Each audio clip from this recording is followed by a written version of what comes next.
Joining us right now, Texas Congressman and member of the House Armed Services Committee, Congressman Pat Fallon.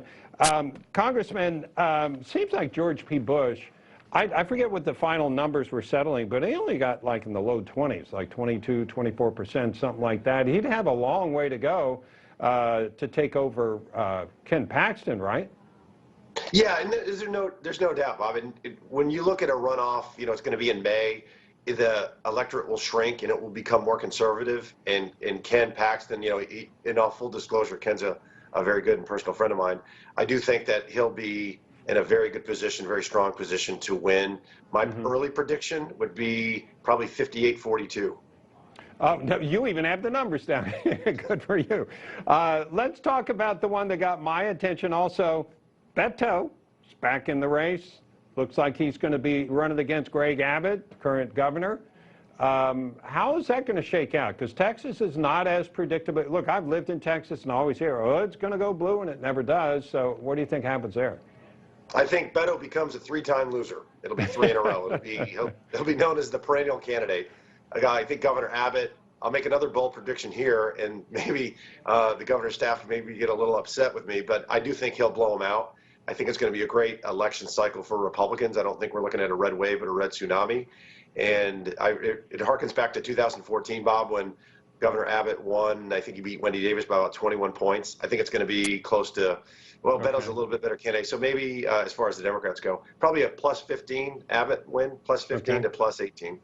I did want to ask you about, the border is important in Texas. It's important to everybody in the country, but especially in Texas where you are. And then last night at the State of the Union address, Mr. Biden called on Congress to secure the border. Here's what he had to say. If we're to advance liberty and justice, we need to secure our border and fix the immigration system. What thoughts do you have when you see that? Wow. Talk about hypocrisy and being asleep at the switch. Okay, so the first time in our history, we've had 11 straight months of at least 150,000 border crossings. First time in our history, we've had 2 million illegal border crossings in a calendar year. The drug cartels are making wild profits. Joe Biden's policies, we had wait in Mexico, it became catch and release. We said we had build the wall, that became open the gate. And we had deport criminals, and that became cartels run wild. It's been an abject disaster on his watch because him and Kamala Harris have done nothing other than really implement a de facto open borders policy. So for him to say secure border, Mr. President, secure border means actually making sure people wait in Mexico as their asylum claims are adjudicated and not rewarding illegal behavior, because we have mass unlawful migration and it's patently unfair and it's un-American. Yeah, and from what I've seen of this administration, the solution to everything is spend money.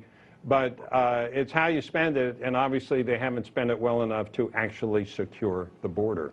We'll have to see if that changed. Final comment, sir. No, you're absolutely right. And you know what? If you're not safe, then you're not free. And it's absolutely disgusting that we've had nearly 11,000 pounds of fentanyl was seized last year on the border, almost 200,000 pounds of methamphetamine, and we had 100,000 overdose deaths recently, and nobody seems to be talking about that on the left. Wow. And we need to be educating the American people on the truth.